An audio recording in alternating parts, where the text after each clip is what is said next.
Olá, seja muito bem-vindo. Este é o programa A Vida em Foco.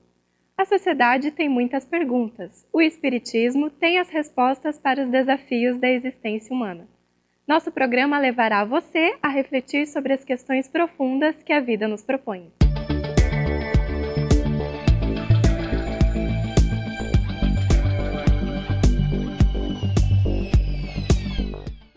As pessoas sempre se perguntaram o que há além do túmulo.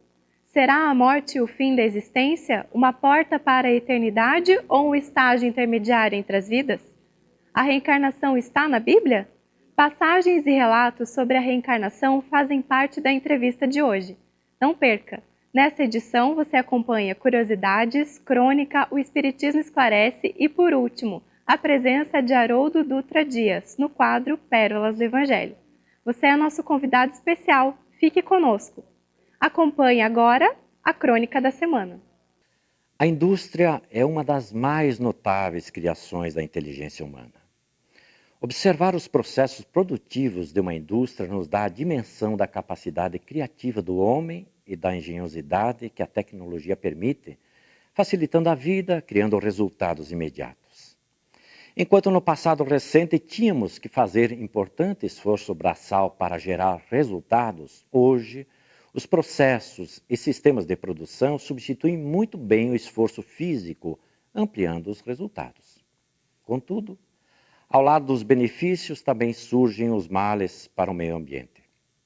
O processo industrial, na imensa maioria deles, gera lixo que de alguma forma traz prejuízos importantes às pessoas e ao planeta Terra. Cada dia são produzidos milhões de toneladas de lixo, e esta questão se constitui um desafio para a inteligência humana dar conta. Nossos lixões estão repletos e praticamente não há mais lugar para novos depósitos e os problemas aumentam dia a dia nas cidades. Praticamente pouco se fez para a resolução desse problema nos últimos tempos. Parece que não há solução iminente para a questão do lixo. A Terra é nossa casa material. Nossa morada enquanto estamos aqui encarnados. Estamos falando do lixo material, resíduo do consumo de produtos e bens. Contudo, há um outro lixo que ainda produzimos em larga escala, o lixo mental. Este é o produto de nossas emoções e sentimentos desequilibrados, que entopem nosso depósito mental, espalhando imundície de toda a ordem. Se o lixo material é um problema a ser solucionado, o lixo mental é desafio de urgência com o qual precisamos nos ocupar definitivamente. Se a máquina nos poupa esforços físicos, deverá sobrar tempo para despender esforços mentais para a solução de problemas espirituais. O lixo mental que produzimos vem de dentro de nós, portanto, a usina recicladora não estará fora, mas dentro de nós mesmos. Se a Terra é nossa morada material, o corpo é a morada do espírito. Se o lixo material provoca enfermidades corporais, o lixo mental provoca enfermidades morais. Nossos reservatórios internos já não suportam mais tanto lixo mental produzido.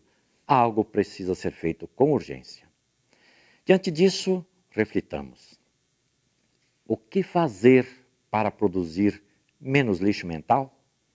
Nossos sistemas de reciclagem do ódio, da maledicência, da falta de perdão, da preguiça, da ociosidade, etc., estão funcionando? O que fazemos com o nosso planeta interior? Estamos cuidando dele ou estamos destruindo? Dentro dele tem lugar para a vida ou ela está agonizando? Juntos, pensemos nisso. A Vida em Foco de hoje traz na entrevista o tema reencarnação. Acompanhe o quadro e veja os relatos e evidências históricas sobre o assunto.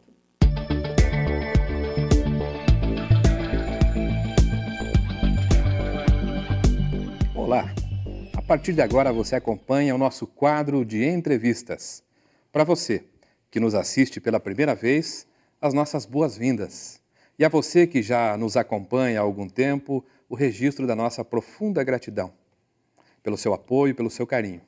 Conosco, hoje, mais uma vez, a presença sempre querida de de Carlos Augusto de São José.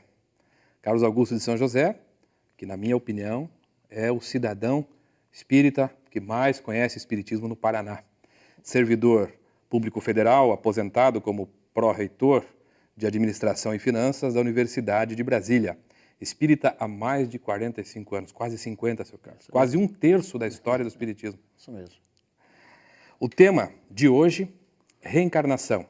Mais particularmente, a visão espírita da reencarnação.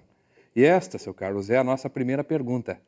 Sabemos que várias doutrinas religiosas, sobretudo as orientais, como o budismo, o jainismo, o hinduísmo, o judaísmo, tem como princípio fundamental a reencarnação.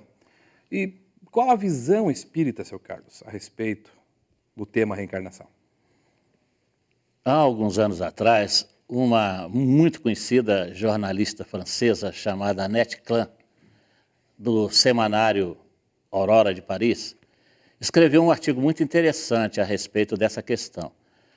Ao longo do texto, ela nos diz que, num determinado momento, sentiu muita saudade de Frédéric Chopin, a quem ela muito admirava. E deu aquela vontade impulsiva de ir ao cemitério do Père Lachaise para prestar uma simples homenagem ao grande compositor polonês. E ela foi. E ela, então, vai estendendo o assunto, dizendo que ficou um tanto quanto entristecida, porque no túmulo de Chopin não havia sequer um cravo fanado ou uma rosa murcha. Contrariamente, quando ela passou diante do mausoléu de Allan Kardec, que nós chamamos de Dolmen Druídico, ela ficou impressionada com um volume imenso de flores e ficou sabendo que era o túmulo mais florido de todo o Père Lachaise, que é o maior cemitério mais conhecido de todo o mundo. Mas o que chamou a atenção dela foi exatamente o que estava no frontispício, em francês, que é nascer, morrer, renascer, nascer de novo, progredir incessantemente. Esta é a lei. Então, essa, a rigor, em princípio, sinteticamente, é a nossa visão espírita da reencarnação. A gente nasce, vive, se experimenta, sai mais maduro pela morte, não completando as tarefas de aprendizagem, retorna para crescer mais ainda. Ou seja, a visão espírita da reencarnação é desse elo perdido entre as sombras da ignorância humana e da justiça de Deus. Muito bem. Então, seu Carlos, a reencarnação, pelo que a gente pode compreender, não é uma invenção, uma criação do espiritismo. De forma alguma. Como você já antecipou, quando a gente percursa, quando a gente vai, compulsa a história da religiosidade humana, nós vamos encontrar, tanto no mundo ocidental como no oriental, religiões, desde a mais remota antiguidade, que nos trazem a certeza da reencarnação. Temos, por exemplo, o mazdeísmo na Pérsia, hoje o Irã, temos aí o Antigo Egito, onde inclusive Pitágoras depois levou para a Grécia o princípio da reencarnação que ele adquiriu lá na escola filosófica dos egípcios. Nós temos outros tipos de religiões, como você muito bem citou, o hinduísmo, o budismo, e nós sabemos também que os primeiros cristãos, eles eram reencarnacionistas. A prova maior disso está num dos grandes nomes da Igreja Católica, o grande filósofo Orígenes, que ao longo dos seus textos deixou muito claro, patenteou firmemente o princípio da reencarnação. E o senhor já encontrou alguma prova, alguma demonstração, alguma evidência da ideia da reencarnação, por exemplo, no livro, que é o livro base da doutrina judaica, que é o ensinamento, a Torá, o Antigo Testamento? Sim, sim. Estendendo, inclusive, para os demais livros, isso, fora a Torá. No Antigo Testamento, nós temos algumas passagens, não muito objetivas, claramente, porque a época não comportava, mas que hoje percebe-se nitidamente que se trata da reencarnação. Quando nós vemos, por exemplo, Isaías, no seu capítulo 26, dizendo assim, de uma maneira muito ostensiva, exultem, fiquem felizes, porque os seus filhos, os seus amados, vão ressuscitar, eles vão voltar a viver. E mais à frente nós vamos verificar nos textos de Jeremias, já no primeiro capítulo, Jeremias declinando uma realidade em que ele contesta, inclusive, a determinação de Deus, dizendo, mas eu sou uma criança, como é que eu posso fazer isso que o Criador está me pedindo? E, segundo o texto, Deus vira-se para ele e diz: mas eu te conheço muito antes de você habitar o ventre de sua mãe. E a gente sabe que há hoje uma certa confusão em torno do termo ressurreição. Mas, no sentido etimológico, ressurreição quer dizer surgir de novo, ou reaparecer. E isso hoje está patente. Até porque há uma linha do judaísmo, inclusive no Brasil, como é o caso do rabino Dor Atar, né? O nome dele completo não é bem esse, mas de qualquer maneira é o Dor Atar. Ele é presidente da Associação Judaica de Minas Gerais. E quem quiser maiores esclarecimentos nessa área, é só lá verificar na Google, colocando no YouTube, também pega, né, Judaísmo e Reencarnação, quando ele aparece lá claramente dizendo, inclusive, ele avança mais ainda na questão. Ele não fica nos subterfúgios, né, o Dor Leon Atar. Ele diz que está claramente mostrado na Torá, ou Tora, que é o conjunto das obras de Moisés, a reencarnação. E ele dá alguns exemplos, o que deixa a gente assim pasmo, porque até então não se sabia que havia uma firme convicção por parte dos judeus nessa questão, em que ele diz que Moisés é a reencarnação de Noé. Noé e Shet. Exato, e avança mais, dizendo que Sansão é a reencarnação de Nadav, que é uma personagem histórica daquele período. Então não há como duvidar, isso já no Antigo Testamento. É claro, repetimos, não de forma objetiva, mas para os estudiosos entende-se perfeitamente que está se referindo à reencarnação. A gente sabe que Jesus é judeu, fundamentalmente, né? E, naturalmente, estudou, conheceu, teve acesso e estava mergulhado nessa cultura, que, segundo esse Dor Leon Atar... É meio confuso o nome. É confuso. É um dos princípios da própria cultura judaica, da própria doutrina judaica. A gente vai fazer um intervalo, seu Carlos, e depois dele eu gostaria de saber se no Novo Testamento existe alguma referência à reencarnação. A gente volta daqui a pouquinho. Aguarde um instante só. Vamos para um breve intervalo e logo voltaremos com a entrevista.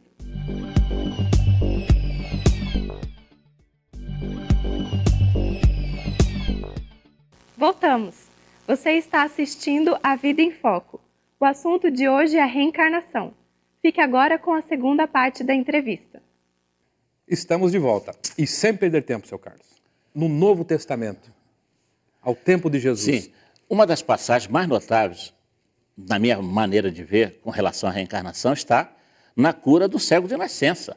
Está lá explícito nos textos, né, dos vários evangelistas, que Jesus disse claramente que aquele cego de nascença não era culpado daquela limitação física naquela vida, e nem mesmo os seus pais, mas para que se cumprisse a justiça de Deus, para que se glorificasse a vontade do Criador.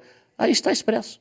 Se não foi ele naquela encarnação, se não foram os seus pais, obviamente só pode ter sido ele mesmo. Se a justiça de Deus é razoável, se ela é entendível, aceitável, só poderia ter sido ele numa existência anterior. Há um fato muito interessante, muito conhecido de todos nós religiosos, que foi quando Jesus esteve no norte da Palestina, em Cesareia de Filipe, já junto à fronteira da Síria, ali perto da Fenícia, quando ele descansava e pergunta: quem dizem vocês que eu sou? Né? E os apóstolos, os discípulos, se apressam em adivinhar. Uns dizem, Senhor, que você é o Malaquias, outros dizem que você é o Jeremias, alguns avançam dizendo talvez seja o Batista que estava por vir, né? A reencarnação de Elias. Jesus não aceita, claro, porque ele não era nenhuma dessas personalidades, mas não contesta. Aí é que está interessante. Por quê? Porque Jesus combateu todos os erros da religiosidade dominante daquele período. Quando alguém dizia alguma coisa que ele não concordava, ele retrucava e dava o ensinamento. Nisso Jesus não retrucou. E isso se confirma também quando eles procuram João Batista para perguntar a ele: você é o Elias que está por vir? Claro que João Batista diz que não. Ele não tinha a consciência das suas vidas passadas. Mas ao perguntar a ele se ele era o Batista, é porque os judeus admitiam que ele poderia ser verdadeiramente Elias. E nós vamos vendo em outros aspectos a presença clara, demonstrada da reencarnação. Nós vemos Paulo na primeira epístola aos Coríntios, quando ele diz: com que corpos ressuscitam os nossos mortos no presente. Há traduções hoje que falam em ressuscitarão, quer dizer, já jogam para o futuro, mas o original do João Ferreira de Almeida diz claramente: com que corpos ressuscitam, dando uma ideia de presença, de atualidade. Ressuscitar aí seria retornar ao corpo físico. Nós avançamos no Apocalipse, no capítulo 13 propriamente, está lá escrito: aquele que encarcera, aquele que prende, que escraviza, aquele que mata pela espada, consequentemente vai enfrentar as mesmas dificuldades. Vai morrer da maneira que matou, se encarcerou, vai ser encarcerado. Agora, para mim, e eu acho que para todos nós espíritos, a passagem mais importante é aquela do diálogo com Nicodemos. Quando ele, que era mestre Israel, doutor dos judeus, um líder exponencial, não iria a Jesus para tratar de batismo, que era um assunto de total domínio dessas autoridades, até do populacho. Quando Nicodemos procurou a Jesus, ele queria que Jesus esclarecesse definitivamente os mistérios da ressurreição. Tanto é que ele diz assim: Senhor, se você não fosse o Filho dileto de Deus, você não diria o que você diz e não faria o que você faz. Portanto, eu creio que você é o Filho de Deus, o enviado, o Messias. E eu gostaria de saber como é que pode já um homem, sendo velho, voltar ao ventre de sua mãe.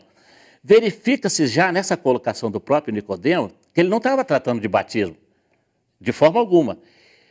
A curiosidade dele estava em entender como é que se dá o processo da reencarnação.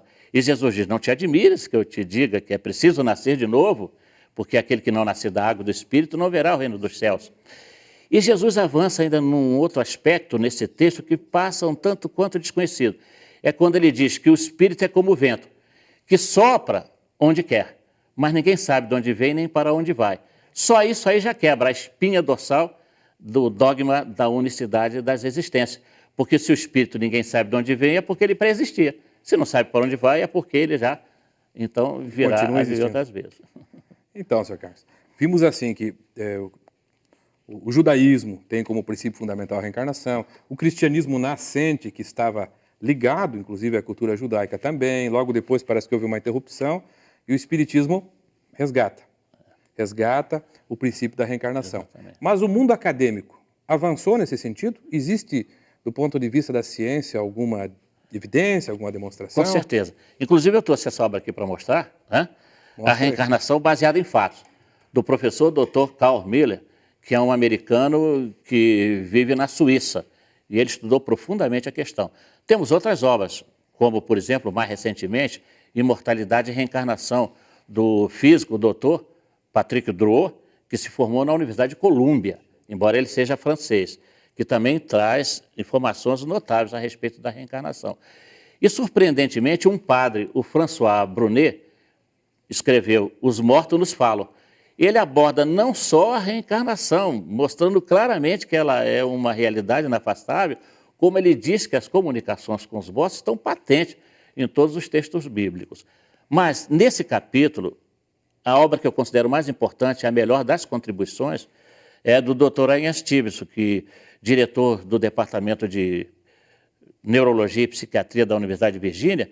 Ele passou 20 anos pesquisando, ele se licenciou e encontrou recurso com o Dr. Chester Carlson, que foi o criador do sistema Xerox, e percorreu vários países do mundo e chegou à conclusão de que realmente a reencarnação é patente, é inquestionável. E nos deu essa obra, 20 casos sugestivos da reencarnação. Esse livro aí? Esse aqui é o Dr. Carl Miller. Do Ian Stevenson, 20 casos sugestivos. 20 casos sugestivos, que Okay, tem já na língua portuguesa. E na prática, onde estão as provas da reencarnação?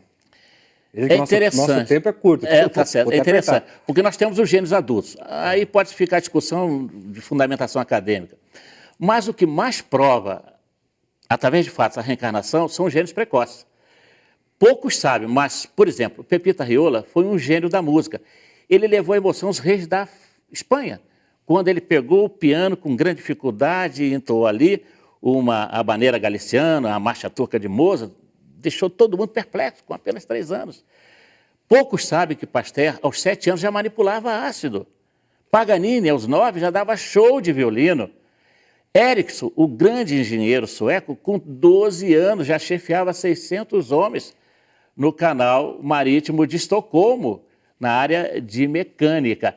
Vitor Hugo, com 13 anos, se tornou a criança sublime de Tolosa e arrebatou o prêmio de literatura, vencendo grandes nomes da época.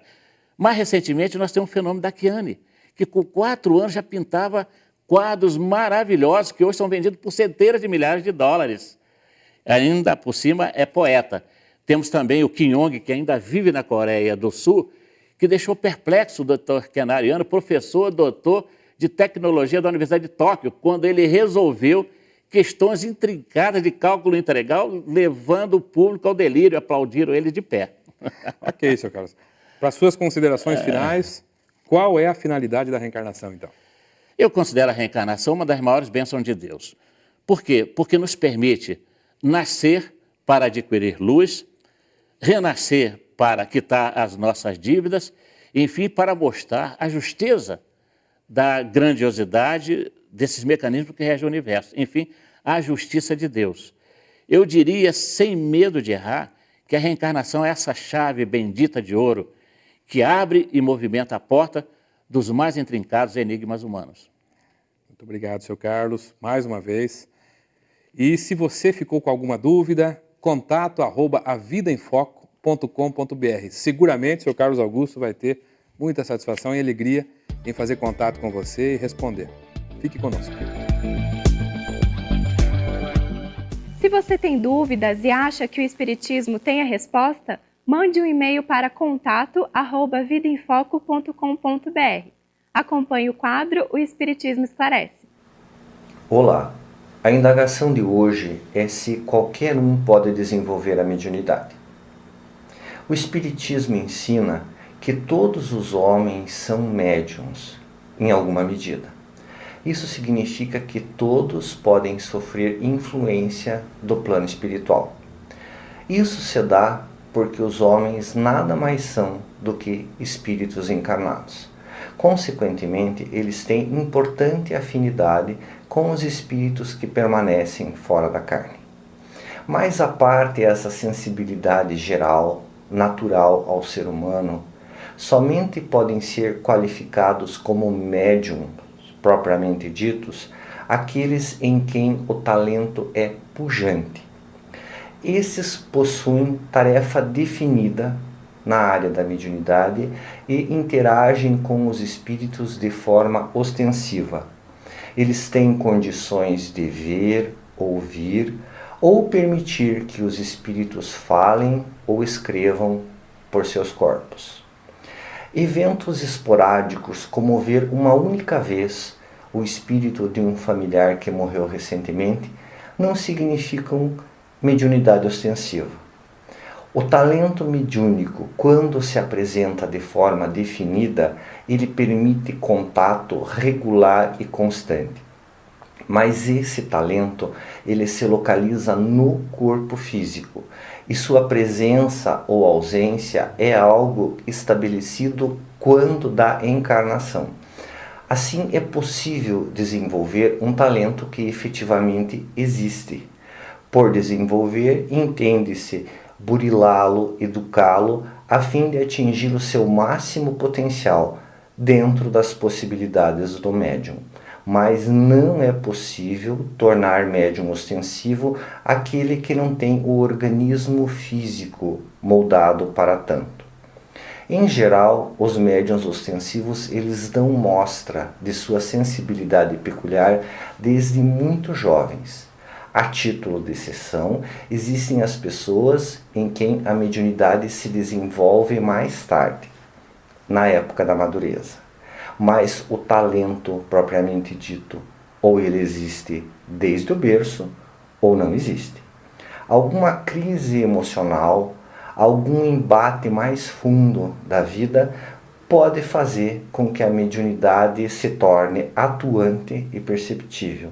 E uma vez identificada, é necessário cuidar de educá-la, a fim de que se torne útil e equilibrada. Acompanhe agora com Haroldo Dutra Dias o quadro Pérolas do Evangelho. Olá, pessoal! Bem-vindos a mais um episódio do programa Pérolas do Evangelho. Hoje nós abordaremos um tema muito interessante. A expressão muito frequentemente encontrada no Velho Testamento e no Novo Testamento, chamada Reino de Deus. O que significa isso? É preciso voltar no tempo, fazer uma viagem há 2, 3 mil anos atrás, até aqueles povos que produziram os textos bíblicos. Naquela época, era muito comum termos reis ou imperadores. Impérios, na verdade, governados por um homem, que se encarregava de editar leis, se encarregava de julgar e se encarregava de administrar o seu povo, oferecendo a ele proteção militar, alimento, controle social e etc. Por essa razão, quando os profetas da Bíblia, ou quando os autores do Novo Testamento falam de reino de Deus, eles estão se referindo, na verdade, a um governo, mas não um governo humano, um governo espiritual. Há uma legislação, portanto, uma lei divina e uma proteção, a proteção de Deus a todas as suas criaturas. E por que não também de uma providência, a providência divina, que dá a cada um dos seus filhos segundo as suas necessidades e que acolhe e conduz cada um deles durante a sua vida. A expressão reino de Deus evoca todos esses elementos. Deus como um legislador, Deus como um administrador, Deus como um provedor, daí a providência divina, e Deus como um juiz, aquele que julga as ações e pesa na balança os bons atos e os maus atos de cada criatura, aquilo que é justiça e aquilo que representa injustiça. Quando então os profetas do Velho Testamento e os escritores do Novo Testamento se referiam à expressão Reino de Deus, eles evocavam esses aspectos amplos do governo do Criador sobre todas as criaturas. Esse é o Reino de Deus. Obrigada pela sua companhia. A Vida em Foco volta na semana que vem com mais novidades e temas de seu interesse. Você também pode ajudar a produzir o nosso programa. Participe! Mande suas sugestões para contato@vidaemfoco.com.br. Para rever este programa e as edições anteriores, acesse o nosso site www.avidaemfoco.com.br. Até semana que vem!